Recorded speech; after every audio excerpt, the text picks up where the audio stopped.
Bismillahirrahmanirrahim. Assalamu alaikum, dear student. We are studying the chapter Sport and Movement of class 10th. Student, today the topic of our lecture is composition of skeleton.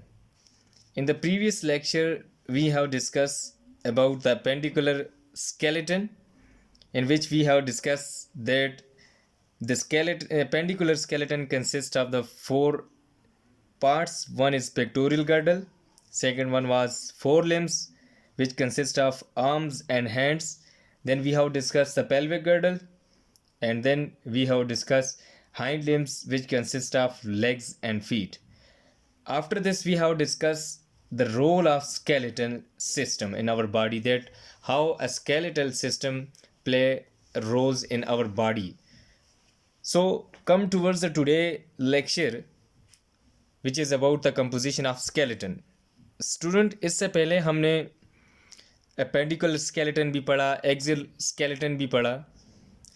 अब हमने उसकी composition पढ़नी है कि एक skeleton किस तरह बना हुआ होता है, किस चीज़ से बना हुआ होता है और कैसे बना हुआ होता है. उसको हम कंपोजिशन ऑफ स्केलेटन कहते हैं. और आज का जो हमारा लेक्चर है वही कंपोजिशन ऑफ स्केलेटन के ऊपर है. सो उसको स्टार्ट करते हैं आज के लेक्चर को. Skeleton is made of two types of connective tissues, which are bones and cartilage. Student, आपने 9th क्लास के अंदर टिश्यूज़ की टाइप्स पढ़ी होंगी. एक कनेक्टिव टिश्यू, ऐसे टिश्यू जो कनेक्शन प्रोवाइड करते हैं दो पार्ट्स को या उसको सपोर्ट प्रोवाइड करते हैं, तो उनको हम कनेक्टिव टिश्यूज़ कहते हैं. तो कहता है ये जो स्केलेटन होता है ये दो तरह के कनेक्टिव टिश्यूज़ से मिलकर बना होता है. एक हमारे पास होते हैं बोन्स, जिनको हम हड्डियाँ कहते हैं, हड्डी जो होती है. और दूसरा होता है कार्टिलेज, जिससे आपका यानी कि नोज़ और ये एयर जो होता है, आँख, ये कान और नाक जो हैं, ये उससे कार्टिलेज से बने हुए होते हैं. ये उसकी टाइप्स होती हैं. तो ये जो स्केलेटन होता है ये दो तरह के कनेक्टिव टिश्यू से मिलकर बना होता है, एक कार्टिलेज और दूसरा बोन्स. कहीं पे हमारा स्केलेटन कार्टिलेज से मिलकर बना होता है और कहीं पे बोन्स से मिलकर बना होता है. दोनों मिक्स होकर हमारे स्केलेटन को बनाते हैं. तो अब इनको देखते हैं कि बोन्स क्या है और कैसे अपना फंक्शन प्ले करती है स्केलेटन के अंदर, और इसके साथ जो है वो दूसरा कार्टिलेज है वो क्या है और कैसे स्केलेटन के अंदर अपना रोल प्ले कर रही है. तो पहले बोन्स को डिस्कस कर लेते हैं. Bones are the hardest and most rigid form of connective tissue in the human body. कहता है कि जो बोन्स, हड्डी जो है हमारी बॉडी के अंदर कनेक्टिव टिश्यू की एक बहुत हार्ड और रिजिड, सख्त किस्म की एक उसकी फॉर्म है कनेक्टिव टिश्यू की, जो हमारे स्केलेटन का हिस्सा है. Are the hardest and most rigid, एक सख्त किस्म के कनेक्टिव टिश्यू हैं, यानी कि जिनको आप ब्रेक नहीं कर सकते, इस तरह उसकी कनेक्टिव टिश्यू की फॉर्म है बोन्स. और हमारी बॉडी के अंदर स्केलेटन के अंदर पाई जाती है जितनी भी हड्डियां हैं, ये हमारे पास हैं हार्डेस्ट और rigid form of connective tissues जो है. Muscles pull bones to enable movements. अब ये बोन्स मूव कैसे करती हैं? इनके पास आया ऐसा कौन सा आर्गन है, कौन से ऐसे मटेरियल है जिसकी वजह से ये मूव कर सकते हैं? देखें, हम चलते हैं तो हमारी बोन्स एक फीट आगे, दूसरा पीछे, इस तरह, फिर दूसरा आगे, ये इनकी कंटिन्यूस मूवमेंट लगी रहती है. या आप देखें जब चल रहे होते हैं आपके बाजू जो होते हैं ये आगे पीछे होना, या आप कोई काम कर रहे हैं तो आपकी बोन्स किस तरह मूवमेंट शो कर रही हैं.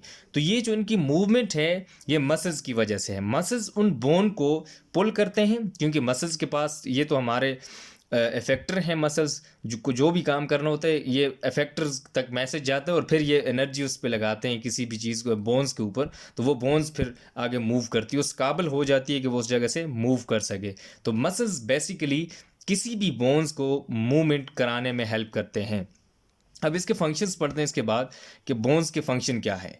There are few functions of bones which play bones in our body, like it provide shapes to the body, it also provide structure to the body. हमारी बॉडी की जितनी भी शेप है, देखें अगर इन बोन्स को निकाल दें तो पीछे कोई शेप रहेगी, इस तरह की कोई रेगुलर शेप नहीं रहेगी हमारी बॉडी की, बल्कि ये बोन्स जो है एक स्पेसिफिक और प्रॉपर जो है वो शेप प्रोवाइड करती है बॉडी को। इसके साथ दूसरा स्ट्रक्चर प्रोवाइड करती है बॉडी को, यानी कि उसका ढांचा जितना भी है ये उसको प्रोवाइड करने वाला काम जो है ये बोन्स का फंक्शन है। इसके अलावा it provide protection to soft internal organs. अच्छा, आप देखें बॉडी के अंदर डेलिकेट ऑर्गन्स होते हैं जिनको हम सॉफ्ट ऑर्गन्स कहते हैं। हार्ट है, लंग्स हैं, लिवर है, स्टमक है, ये सारे जितने भी ऑर्गन्स हैं ये सॉफ्ट और डेलिकेट जो है ऑर्गन्स हैं हमारी बॉडी के अंदर। इनको अगर थोड़ी सी भी कहीं से प्रेस इनके ऊपर दबाव आ जाता है तो ये अपना काम फिर सही तरह से नहीं कर सकते। तो इनको प्रोटेक्शन प्रोवाइड करने के लिए ये सारी बोन्स ने उनके इर्द गिर्द एक पार्ट सा ऊपर, जिस तरह आप ये केज जैसे रिब केज है ना, जिन्होंने उसको आपके लंग्स को जो है कवर किया हुआ है। अब लंग्स को कोई भी ऐसे डायरेक्टली कोई चीज़ जो है वो उसके ऊपर प्रेशर नहीं डाल सकती, बल्कि वो जो रिब्स होती हैं वो उनको आगे से प्रोटेक्ट करती है ताकि उसको ऊपर कोई प्रेशर ना आ सके, कोई उसको इंजरी ना हो सके। इसी तरह आपका जो ब्रेन है, क्रेनियम जो है बोन हमारे पास, उसने उसको कवर किया हुआ है, क्योंकि ब्रेन भी हमारे पास एक सॉफ्ट ऑर्गन है, उसको अगर इंजरी होगी फिर भी हमारे लिए ये प्रॉब्लम है। तो ये जितनी भी बोन्स होती हैं ये हमारे इंटरनल जितने भी सॉफ्ट और डेलिकेट ऑर्गन्स हैं उनको प्रोटेक्शन प्रोवाइड करती है। दूसरा फंक्शन इसका ये है।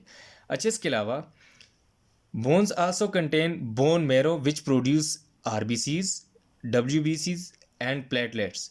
बोन के अंदर एक बोन मैरो होता है, उसका फ्लूइड टाइप सा होता है, विच produce RBCs, red blood cells, white blood cells और प्लेटलेट्स। यानी कि जब हम ब्लड को डिस्कस करते हैं, स्टडी करते हैं, तो हम कहते हैं कि ब्लड जो है वो 3 तरह के मटेरियल से मिलकर बना होता है। एक हमारे पास आरबीसीज, रेड ब्लड सेल्स होते हैं, वाइट ब्लड सेल्स होते हैं, और इसके अलावा प्लेटलेट्स होते हैं। ये 3 चीज़ें, तो इनको प्रोड्यूस करने वाला बेसिकली ये बोन मैरो होती हैं, और ब्लड की जो प्रोडक्शन होती है वो इन बोन मैरो होती है। यहाँ से उसकी यानी कि पैदावार जो है वो बोन मैरो के अंदर होता है। तो ये बोन्स जो है एक स्पेसिफिक जो है रोल प्ले कर रही है in the production of blood.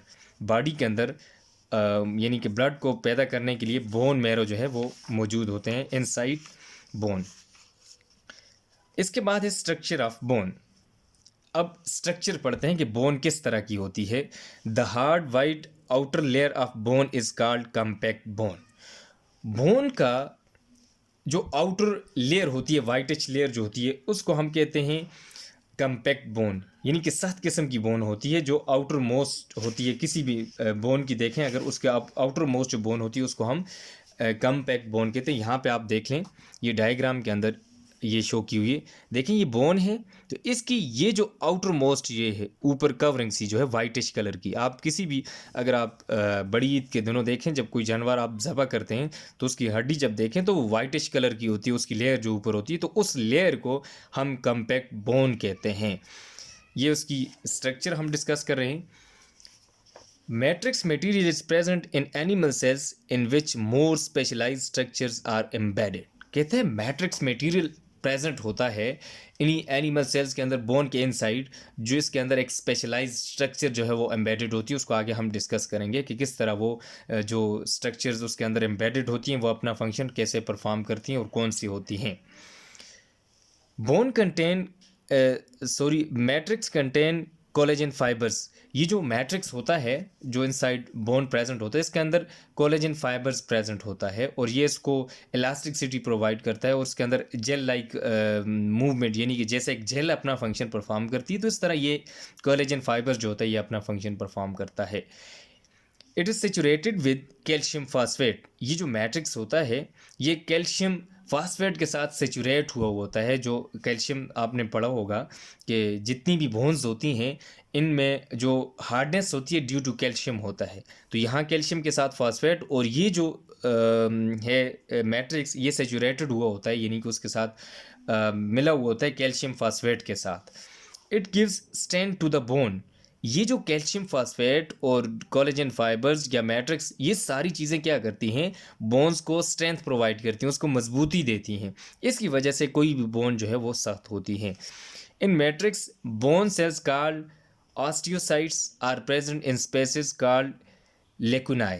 कहते हैं ये जो मैट्रिक्स है इनके अंदर बोन सेल्स जिनको हम ऑस्टियोसाइट्स कहते हैं, यहाँ पे मैंने कहा स्पेशलाइज स्ट्रक्चर जो है वो ऑस्टियोसाइट्स जो हैं ये मौजूद होते हैं उस मैट्रिक्स के अंदर, जिनको हम बोन सेल्स, और दूसरा नाम उनको हम ऑस्टियोसाइट्स कहते हैं, प्रेजेंट इन स्पेसेस कॉल्ड लेकुनाई। उसके अंदर एक स्पेस मौजूद होती है बोन के अंदर जिसको हम लेक्यूनाई कहते हैं, और उनके अंदर जो सेल्स प्रेजेंट हों उनको हम ऑस्टियोसाइट्स कहते हैं। बोन्स के जो सेल्स होते हैं उनको हम ऑस्टियोसाइट्स कहते हैं, जो बोन के अंदर स्पेसेस जिनको हम लेक्यूनाई कहते हैं उनके अंदर मौजूद होते हैं।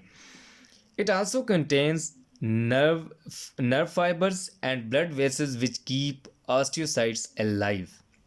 अच्छा देखें, बोन के जो सेल्स हैं ऑस्टियोसाइट्स, इन्होंने रिस्पायरेशन का प्रोसेस करना होता है, इनको मैसेज जाना होता है कि आपने रिस्पायरेशन करनी है, आपने प्रोडक्शन ऑफ ब्लड सेल्स करनी है, कोई जितने भी हैं यानी कि इनसाइड सेल्स जो हैं बोन के, तो उनको मैसेज लेकर जाना इस नर्व फाइबर का काम है। इसके अलावा देखें ब्लड वेसल्स भी जाती हैं उसको, जाहिर है वो तो लिविंग सेल्स हैं, लिविंग सेल्स को फिर ऑक्सीजन की भी ज़रूरत होती है, और साथ साथ उसको आपका जो सेंट्रल नर्वस सिस्टम है या कोई दूसरा पेरिफेरल नर्वस सिस्टम है उसके साथ उसकी अटैचमेंट हुई होती है, उसके ज़रिए उसको मैसेज भी जाता है। तो अब ये जो ब्लड वेसल्स हैं ये इसको ऑक्सीजन प्रोवाइड करती हैं, और साथ नर्व फाइबर से उसको मैसेज जाता है कि आपने, और इन दोनों के रिजल्ट में, नर्व फाइबर्स और ब्लड वेसल्स के रिजल्ट में, कोई भी ऑस्टियोसाइट जो होता है वो अलाइव रहता है, यानी कि ज़िंदा रहता है। अगर ये मैसेज लेकर ना जाएं या ये ऑक्सीजन लेकर ना जाएं तो ये फिर अलाइव नहीं रह सकता, बल्कि ये नॉन लिविंग हो जाता है कि इसमें अंदर ना तो इसको ऑक्सीजन मिलेगी, क्योंकि लिविंग चीज़ को कोई भी हो उसको ऑक्सीजन की ज़रूरत होती है। अच्छा, इसके बाद beneath compact bone spongy bone is present. अच्छा, ये जो कम्पैक्ट बोन होती है, यहाँ डायग्राम के अंदर देखें, ये जो कम्पैक्ट बोन है इसके नीचे इस तरह स्पॉन्जी बोन प्रेजेंट होती है। ये स्पंजी लाइक, जो स्पंज जिसको हम कहते हैं ना, ये जिसके अंदर ये सुराख वगैरह से हों तो उसको हम स्पॉन्जी बोन कहते हैं। अब ये जो कम्पैक्ट बोन थी इसके अंदर कोई भी स्पेसेस, एम्प्टी स्पेस नहीं थी। ये जो स्पॉन्जी बोन होती है इसके अंदर इस तरह एम्प्टी स्पेसेस होती हैं, जिसकी वजह से इसको हम स्पॉन्जी बोन कहते हैं। ये उस कम्पैक्ट बोन के नीचे लाई करती है, beneath the compact bone spongy bone is present. Spaces in spongy bone marrow is present which make the blood cells। अच्छा, जो स्पंजी बोन्स होती हैं इनके अंदर स्पेसेस जो हैं, ये वाली देखें, ये यहाँ पे ये इसके नीचे ये वाली स्पंजी बोन्स है, ये इसके अंदर जो है वो बोन मैरो मौजूद होता है। बोन मैरो सेल्स जो हैं ये देखें, यहाँ पे ये बोन मैरो है, यहाँ जो है ब्लड की प्रोडक्शन, और फिर इनका जो फंक्शन है वो ब्लड प्रोडक्शन है। बोन मैरो ये जो है ना, ये आप देखें, ये इसके ऊपर ये कम्पैक्ट बोन आ गई, फिर इसके ऊपर स्पंजी बोन्स ये वाली जो है, इसके अंदर जो है बोन मैरो लाई करता है। और बोन मैरो का जो फंक्शन है वो हमने डिस्कस कर लिया है कि ब्लड की जो है प्रोडक्शन करना, कि जितने भी ब्लड सेल्स हैं उनकी प्रोडक्शन करना, वाइट ब्लड सेल्स हैं या प्लेटलेट्स हैं या इसके अलावा रेड ब्लड सेल्स सारे भी हैं, उनकी प्रोडक्शन यहाँ बोन मैरो के अंदर होती है। ये था हमारे पास स्ट्रक्चर ऑफ बोन। आपने स्ट्रक्चर ऑफ बोन, आपको उम्मीद है कि समझ आ गई होगी कि बोन कैसी होती है और उसकी स्ट्रक्चर क्या है और उसके फंक्शंस क्या है। एक टाइप तो कनेक्टिव टिश्यू की हमने डिस्कस कर ली है। अब दूसरी डिस्कस करते हैं जिसको हम कहते हैं cartilage. It is a specialise connective tissue which is firm and flexible and does not stretch. अच्छा, ये जो कनेक्टिव, ये कार्टिलेज होती है, ये कनेक्टिव टिश्यू की एक स्पेशलाइज जो है वो फॉर्म है जिसमें ये फ्लेक्सिबल होता है और ये स्ट्रेच नहीं होता। फ्लेक्सिबल मींस कि आप उसको इस तरह मोड़ सकते हैं, एक हड्डी है, आप अगर उसको अपने बाजू की कोई हड्डी है, आप उसको देखा, आप उसको इस तरह बेंड नहीं कर सकते, बल्कि ये जो कार्टिलेज होती है, जिस तरह आपका एयर है, नोज़ है, आप उसको बेंड करें तो वो इजीली बेंड हो सकता है। तो कहता है कि ये जो कार्टिलेज है ये कनेक्टिव टिश्यू की स्पेशलाइज्ड जो है वो फॉर्म है जो फ्लेक्सिबल है लेकिन स्ट्रेच नहीं हो सकती। आप इसको स्ट्रेच नहीं कर सकते, खींच नहीं कर सकते, यानी कि ये जिस तरह आप किसी रबड़ या जो आपका स्प्रिंग हो ना, आप उसको स्ट्रेच कर सकते हैं तो वो दोबारा जो है अपनी, लेकिन यहाँ इस तरह नहीं होता, बल्कि इसके अंदर एक फ्लेक्सिबिलिटी पाई जाती है कि उसको आप अपनी जगह के ऊपर जो है वो बेंड कर सकते हैं, लेकिन इसको आप स्ट्रेच नहीं कर सकते। ये जो कार्टिलेज होती है, आल्सो कॉल्ड सॉफ्ट बोन, इस कार्टिलेज बोन को सॉफ्ट बोन भी कहा जाता है क्योंकि ये नर्म होती है। देखें आपका एयर जो है, नोज़ जो है, इसको आप इजीली बेंड कर सकते हैं, तो इस वजह से इसको सॉफ्ट बोन भी कहा जाता है। It is great tensile strength and is much softer then bone. अच्छा, इसके अंदर जो टेंसाइल स्ट्रेंथ होती है वो बहुत ज़्यादा होती है, और इसके अलावा ये बोन से बहुत ही नर्म होती है। आप देखें हड्डी जो है, आप सर अपना जो है उसको आप दबाएं, उसके अंदर जो क्रैनियम है वो कभी भी प्रेस नहीं होगा, ना वो कभी इधर उधर मोड़ सकेगा, वो बेंड नहीं हो सकेगा। बल्कि जो आपका एयर है, नोज है, आपको उसको थोड़ा सा भी प्रेस करें तो वो इजीली बेंड हो सकता है एक जगह से दूसरी जगह, या आप उसको इस तरह एक जिधर आप चाहें उसको यानी कि बेंड कर सकते हैं। लेकिन जो आपकी बोन होती है आप उसको बेंड नहीं कर सकते, ये इसलिए उससे बहुत जो है वो सॉफ्ट होती है। In adult present at joints bone like knee joints. अच्छा, जो एडल्ट्स होते हैं इनके अंदर जितने भी जॉइंट्स होते हैं, जॉइंट्स बोन जो होती हैं उनके एंड के ऊपर ये प्रेजेंट होती है, नी के अंदर। ये देखें घुटना जो होता है किसी भी इंसान का, जहाँ उसकी एक लॉन्ग जो बोन है वो एंड होती है, उसके एंड के ऊपर ये कार्टिलेज प्रेजेंट होती है। अब यहाँ पे क्वेश्चन ये राइज होता है कि ये यहाँ पे क्यों प्रेजेंट होती है, इसका यहाँ पे क्या फंक्शन है। देखिए बाकी जितनी भी बोन है वो तो हमारे पास हार्ड बोन है, लेकिन उसका एंड जो है वो हमारे पास कार्टिलेज बोन होती है। इसकी वजह ये है कि ताकि इसकी ये जो हड्डी है वो दूसरी नीचे वाली जो बोन नी की नीचे वाली जो बोन है वो उसके साथ रबिंग ना हो सके। अगर हार्ड होंगी दोनों तो वो एक दूसरे के साथ रब होंगी, और जब रब होंगी तो उनके अंदर जो है प्रॉब्लम क्रिएट होगा।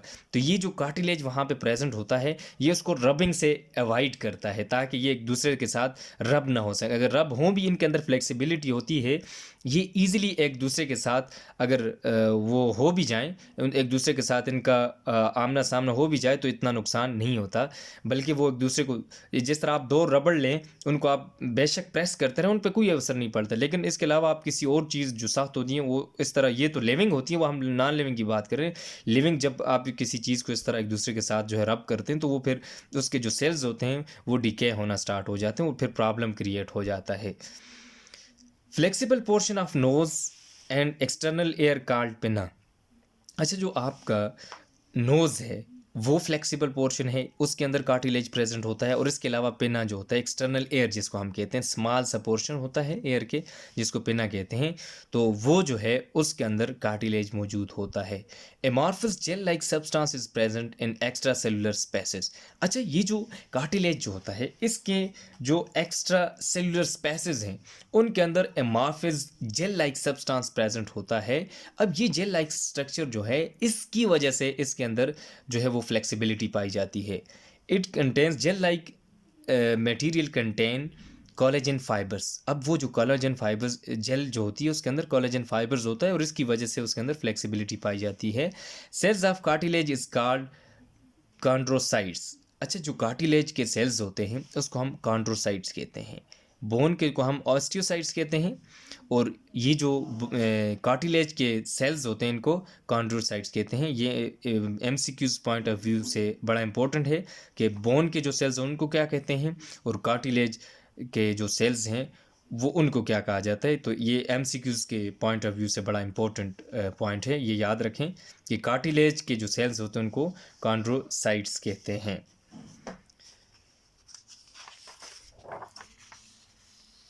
Number of chondrocytes found in cartilage determines how flexible or elastic। कहता है किसी भी कार्टिलेज के अंदर जो उसके number of chondrocyte cells present होते हैं वो डिटरमाइन करते हैं कि ये जो कार्टिलेज है ये कितनी फ्लेक्सिबल है और कितनी इलास्टिक है, उसके नंबर ऑफ सेल्स के ऊपर डिपेंड करता है, कॉन्ड्रोसाइट्स के ऊपर जो है वो डिपेंड करता है। जितने ज़्यादा होंगे तो वो उतनी फ्लेक्सिबल होगी, अगर कम होंगे तो वो फ्लेक्सिबल नहीं होंगे। अब इसके फंक्शंस देखते हैं और फिर इसकी टाइप्स डिस्कस करते हैं। Functions, it keep bones from rubbing together reducing friction. अच्छा, ये जो एक फंक्शन तो इसका ये है, ये जो पहले मैंने आपको डिस्कस किया है कि ये जितनी भी बोन्स हैं उनको रबिंग, एक दूसरे के साथ रब होने से बचाते हैं, और दूसरा फ्रिक्शन को रिड्यूस करते हैं, ताकि उनके दरमियान फ्रिक्शन, जिस तरह आप लुब्रिकेंट यूज़ करते हैं मशीनरी के अंदर, कार के अंदर, कहीं भी, था कि उनकी जो पार्ट्स हैं उनके दरमियान जो है वो फ्रिक्शन ना हो सके। यहाँ पे ये जो कार्टिलेज है ये एज ए लुब्रिकेंट, ऐसे समझें ये एज ए लुब्रिकेंट, ताकि वो उन दोनों के दरमियान जो है वो रबिंग ना हो सके, उनके अंदर कोई इंजरी ना आ सके, उनको बचाने के लिए ये अपना फंक्शन परफॉर्म करते हैं। अब आ जाएं टाइप्स ऑफ कार्टिलेज। कार्टिलेज की टाइप्स डिस्कस करते हैं। There are 3 types of cartilage. One is hyaline cartilage, elastic cartilage and fibrous cartilage. 3 तरह के हमारे पास कार्टिलेज की टाइप्स होती हैं। अब ये जो क्लासिफिकेशन का क्राइटेरिया है ये बेस करता है, is base on the number of chondrocyte cells and number of chondrocyte cells and जो वो मैट्रिक्स मौजूद होता है, ग्राउंड सब्सटेंस जो होता है उसके ऊपर, उसकी अमाउंट के ऊपर जो है इसकी क्लासिफिकेशन की गई है कि आया किसी एक कार्टिलेज के अंदर कॉन्ड्रोसाइट्स और जो उसका ग्राउंड सब्सटेंस है वो कितना उसके अंदर मौजूद है, तो उसकी बेस पे फिर हम कहते हैं ये वाला कार्टिलेज जो है ये हाइलाइन है, ये इलास्टिक है, ये फाइब्रस है। तो अब देखते हैं इलास्टिक कार्टिलेज। सबसे पहले है elastic cartilage. In elastic cartilage cells are closer together and there is less ground substance.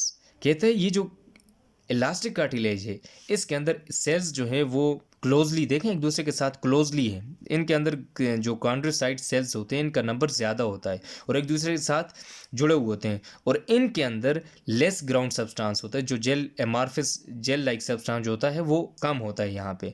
Found in external air in epiglottis.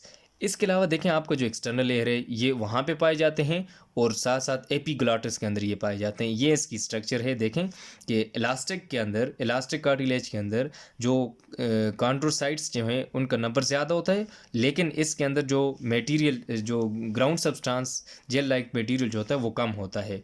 ये हमारे पास इस तरह की स्ट्रक्चर होती है इसके अंदर। इसके बाद दूसरा जो है वो हमारे पास है Highline cartilage.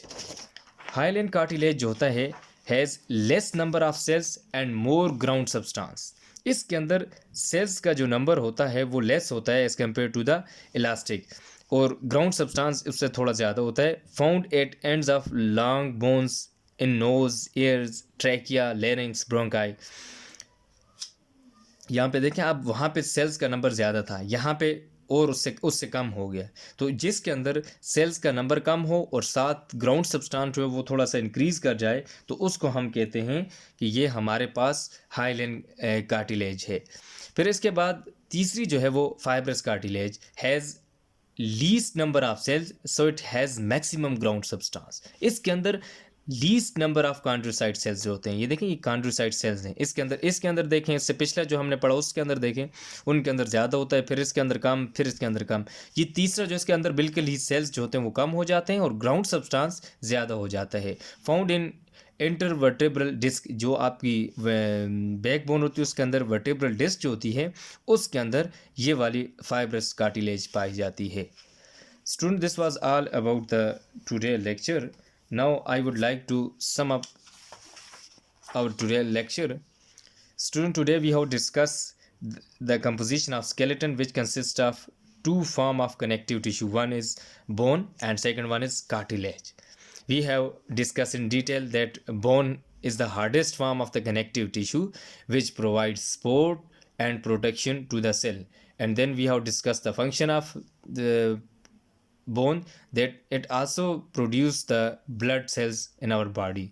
And then we have discussed the cartilage, that cartilage is also called the soft bone which provide flexibility to the different organs of our body, and it also provide it also reduce the friction between lungs in the joints between two lungs bones. And then we have discussed the 3 types of cartilage. One is elastic cartilage, then hyaline cartilage, then fibrous cartilage. This was all about the today lecture. Student, if you have any problem or query you may ask. आपकी जो home assignment है आपने bone और cartilage के ऊपर जो है इनके मेन पॉइंट्स लिखने हैं। पहले बोन, फिर उसके फंक्शंस, और फिर उसके बाद आपने कार्टिलेज, फिर उसकी फंक्शंस, उसकी 3 टाइप जो हैं, इनके बारे में मेन पॉइंट्स जो हैं आपने लिख के लाने हैं। बहुत शुक्रिया। अल्लाह हाफिज़।